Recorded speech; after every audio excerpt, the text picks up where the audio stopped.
I cover Formula One, and I'm a big fan of F1. And as a result, people often ask me, I'm an American, they're like, what do you think of IndyCar? And IndyCar is a similar racing series with single-seater cars. And I've always had some interest in IndyCar. Like, I'm like, what's that? Okay. And it holds my attention for a little bit. I follow Colton Herta on Instagram. Like, it's cool to see his life. I think, man, it's a racing driver. He's an American. It's kind of cool, from California. But to be clear, there isn't the same star power with IndyCar as there is in Formula One. Formula One is Rolex and Aston Martin, and it's European, and they go to Monaco. There's more prestige, and there's clearly more money in Formula One. However, on Sunday, the F1 race, the Canadian Grand Prix, was canceled due to COVID and travel restrictions and all this stuff. And so I was like, I still have this deep desire to want to watch racing. And I'm like, well, how can I solve this problem? And I went to my DVR and I was like, okay, I got IndyCar on my DVR. I have, the Indy 500. There's a doubleheader in Detroit. And I watched all 3 car races in one day. I was only planning to watch one. I was like, I'll watch one race, see how it goes. And I watched one, and I liked it. And I watched another, and I watched another, and I was like, oh, wow. And I ran out of time. That's like a whole day worth of watching TV, but I just was like, it really hit the spot. It was phenomenal racing. And I will be honest, I was very skeptical going in, because, especially the Indy 500. The Indy 500 it's a bunch of left turns. I'm like, it's an oval-shaped track. How is that interesting? And because I really like track diversity, change of elevation and lots of turns and hairpins. And I love that stuff. And there isn't a lot of that, obviously, when you race at Indianapolis Motor Speedway. But man, it won me over. I was not expecting to have a good time. And I did. The Indy 500, I watched Helio Castroneves win the Indy 500. It's his 4th time winning that race, the Indy 500. He's tied with 3 other people for the most Indy 500 victories of all time. And I watched, and I felt bad for Scott Dixon, where, Scott Dixon ran out of gas because they closed pit lane.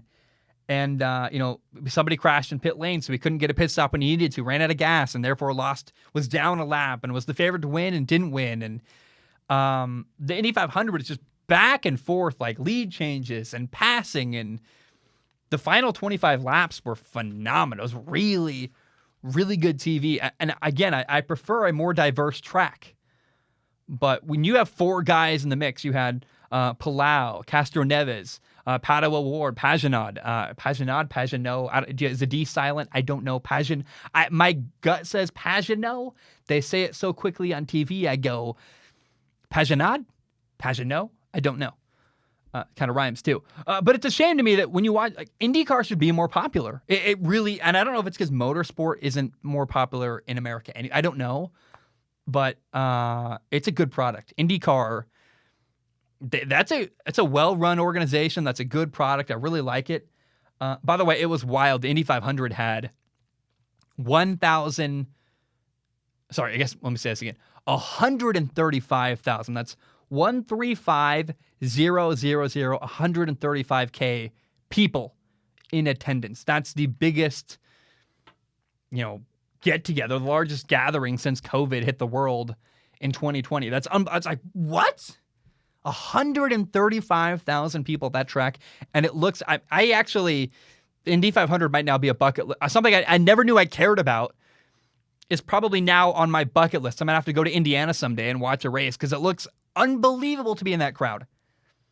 And I watched that race, then I moved on to Detroit. Detroit had 2 races back-to-back, one on Saturday, one on Sunday. It was a doubleheader. And I watched Marcus Ericsson win the first race on Saturday. He's a former F1 racer. He drove for Alfa Romeo in Formula One. First of all, happy for Marcus Ericsson. It's his first win in forever. He finally got a team good enough to win. In Formula One, it's so unbalanced that you just can't. You'll never see a guy like Marcus Ericsson win a race because his team is so bad. So good for him. That's awesome. And then in race 2 on Sunday, you had Pato Award won. And, 2 more great races in Detroit. And so we had, it's kind of crazy. IndyCar has had 8 different races this season. And 7 different drivers have won those races. So it's like, Pato Award has won 2. Every other race has been won by a different driver. That's amazing. I cannot commit to watching every single IndyCar race. I don't know how much more I'm going to watch. I'll tell you this, though. Whenever I can watch an IndyCar race, I'm going to do it because it's great TV. It's it's really competitive. It's close. It's fun. I really like it. And there are things I like more about IndyCar than F1. And there's a better way to say that. I think, let me try that again. There are things that Formula One, I'm going to leave all this things. I think it's important for you to hear me try to get it right. There are things IndyCar does better than Formula One. I'm like, man, it's more competitive. There's way more parity. It's so much more competitive with the amount of people who actually have a chance to win every single race. And you see more passing and more wheel-to-wheel racing, and the costs are lower. Things are more standardized. So there isn't this crazy budget gap where Mercedes is spending $650 million and Haas is spending 80. Like, how is that? It's never going to be competitive when you do that. And it's beautiful. And to the untrained eye, someone like me who I know a lot about cars, but not like everything, it's hard for me to go. I know that you can, I watch videos. I know the differences between a Formula One car and an Indy car.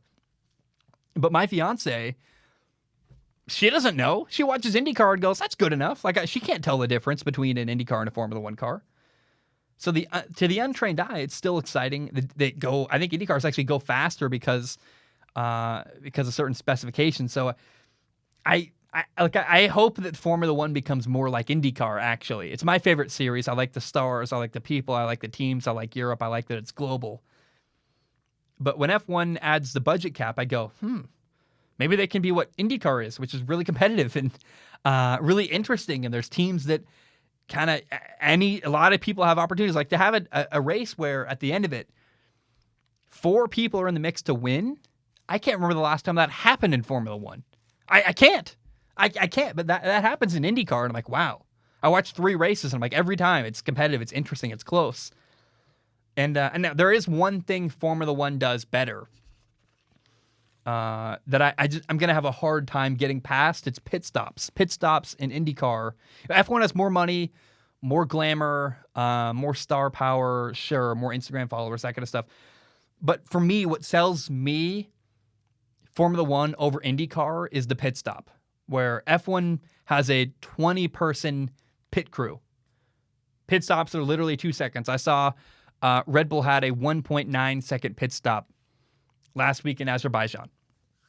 IndyCar has only a 6-man pit crew. So, and they also have to refuel during the race. So they get there very differently. It's like a 16-second pit stop. And that's a big, and that's just how much time you're sitting there, let alone all the time lost taking a pit stop.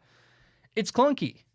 And I really have a hard time at the refueling. It's like, this is so slow. Why can't we just have bigger fuel tanks? Why can't, it's hard for me that, now I want to understand I don't understand it, but the IndyCar refueling technology must be like amazing. It must just transfer massive amounts of liquid very quickly because they do refuel incredibly fast. I mean, it's not like it's nothing. It's just when you compare a pit stop in IndyCar to Formula One, it's different, it's nuanced, but I think F1 is more impressive and more elegant. I'm like, wow, that's really cool. But IndyCar, it's still great racing, and they really gained my respect. When I watched it, I'm like, I've really been missing out for a while. And I would actually love, please let me know if there's any documentaries or docu-series or anything kind of detailing and documenting IndyCar the same way, Formula One has Drive to Survive. That's how I got to know Formula One. It's like, I learned the people and the teams and the narratives and the storyline. If there's anything like that for IndyCar, please write in and let me know.